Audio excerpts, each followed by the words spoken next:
We had a really interesting report just come out about what was going on behind the scenes at Disney as they were making Inside Out 2, or more specifically what was happening behind the scenes at Pixar. Now Inside Out 2, it came out 3 months ago, came out in June, and according to Box Office Mojo, it's still in theaters right now, it's still making some money, and right now it stands at $1.682 billion. So needless to say, that movie was a huge success, and it was a success that Disney and Pixar desperately needed because some of their more recent movies, Elemental, made just under $500 million at the box office. When you consider that Disney movies usually have budgets of at least $200 million, this movie Elemental really did not turn a profit. Lightyear came out 2 years ago. $226 million was what it made worldwide. That is an enormous flop. And then before that, we had a few movies that were coming out during the pandemic, and so those movies didn't make a lot of money at all. So because of that, because of a bunch of movies that were not bringing in that much money, whether it be because they performed poorly at the box office or because of a certain pandemic, Pixar was in desperate need of a box office hit, and Inside Out 2 comes out, they get exactly what they needed. From what people have been saying about the movie, it's just a fun, family-friendly movie. The kind of movie Disney used to make. Well, we had some interesting reports on what was going on behind the scenes for that movie. So I'm going to be reading from Bounding into Comics here. The original report is from IGN, but that article, it was a real long article. Bounding into Comics here sums up the interesting bits of it. So we have this headline here. Former Pixar employee says Inside Out 2 team was specifically ordered by Disney leadership to make protagonist Riley Anderson come across as less gay. And here's another headline from Bounding into Comics. Disney leadership reportedly telling Pixar employees Lightyear was a financial failure because it had a queer kiss in it. Now before I go any further, let me just say I don't care at all who you prefer to sleep with, as long as it's not children. Now we had this headline come out a couple years ago, a Disney executive producer admitting to a not-so-secret gay agenda and adding queerness wherever she could.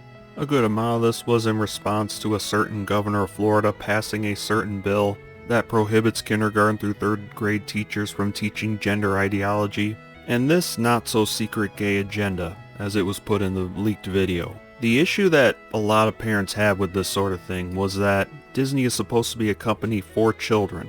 Children that are as young as, 3, 4, 5 years old, and parents are essentially saying this sort of thing is not for kids that young. They say putting drag queens into your content, that's not for children. Having men in dresses at your princess stores, that's pretty creepy in a lot of parents' minds. Okay, so anyway, back to Inside Out 2. According to a new report, in an apparent attempt to avoid any controversy surrounding the film's release, Disney responded to the original draft of Inside Out 2 by asking Pixar to rewrite the script in order to make teenage protagonist Riley Anderson come across as less gay. This supposed Disney directive was first revealed to the public courtesy of numerous and allegedly now former Pixar employees who spoke to IGN's Alex Stedman regarding the studio's purported less than stable status. I think for a month or two, the animators were working 7 days a week, said an insider in reference to what one of their colleagues described as the largest crunchy in the studio's history. Ridiculous amount of production workers, just people being tossed into jobs they'd never really done before. The anonymous employee said it was horrendous. One former team member revealed that due to the laid-off employees not being official members of the Disney workforce at the time, they did not qualify for any bonuses related to Inside Out 2's potential and ultimately eventual success. Yeah, so Pixar was having some layoffs at the time. To be told by our HR reps that we were not going to qualify for that bonus felt like the ultimate FU from Disney, said one of the laid-off Pixar employees. Now this is where it gets real interesting. Another insider revealed that the reason for Pixar's supposed scramble regarding Inside Out 2's production was the fact that it was considered by many to be a life or death situation for the studio's future. Life or death situation. And this is after Lightyear was a huge flop at the box office. This is after Elemental didn't do that good at the box office. This is after they had other movies that were coming out during the pandemic that didn't make money. So Pixar was in trouble, and it sounds like there was a lot at stake when this sequel to Inside Out 2 came out. That was pressure felt by everybody. An employee told Stedman, "We need this movie to succeed because we won't have a studio." So if this movie here doesn't succeed, then what's happening to Pixar? They're not going to have a studio anymore? Again, sounds like the stakes were really high. And that is the pressure that everybody felt the whole time. Even now, I think people are gone, still feeling that pressure like, oh my god, we did it. And with all that pressure on Pixar, what did the people higher up at Disney do? To this end, another insider then detailed how, in the hopes of boosting the film's chances of success, the studio higher-ups had given the Inside Out 2 creative team numerous notes urging them to ensure that the aforementioned Riley came across as less gay.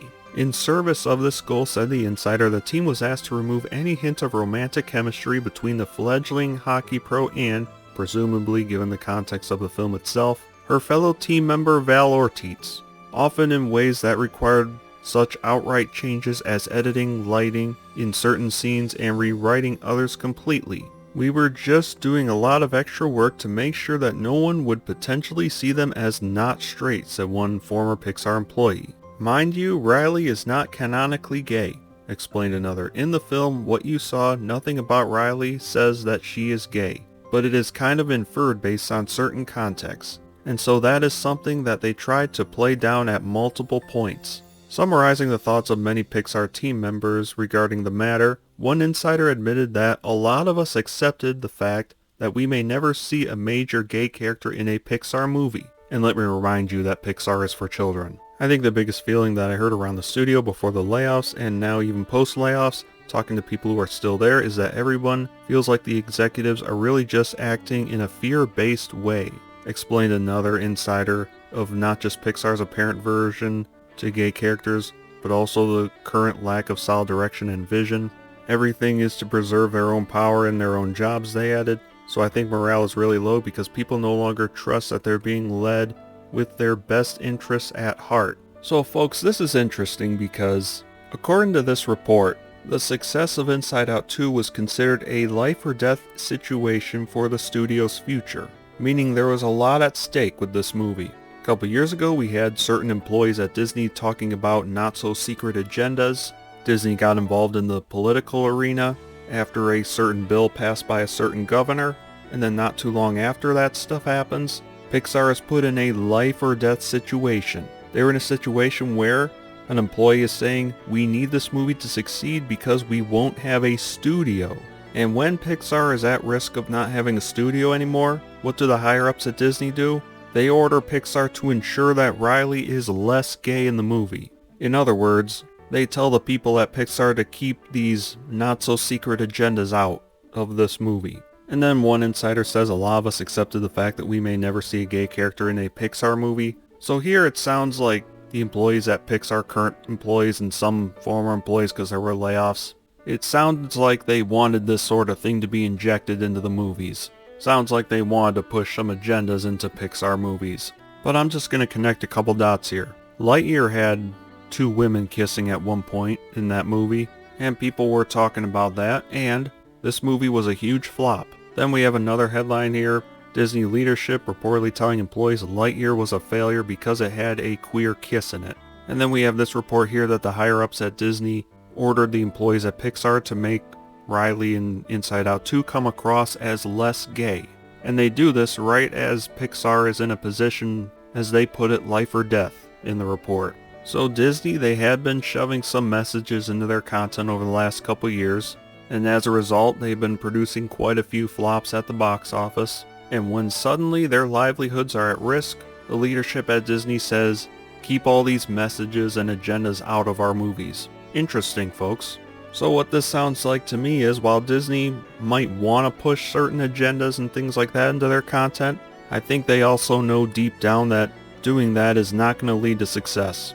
I think they know deep down that audiences as a whole, they just want fun, family-friendly content, without any messages or anything like that being injected into it. And when a moment of truth came with Inside Out 2, a movie that Pixar desperately needed to be a hit, Disney's leadership basically just says, make a fun movie, keep all this extra type of stuff out of it.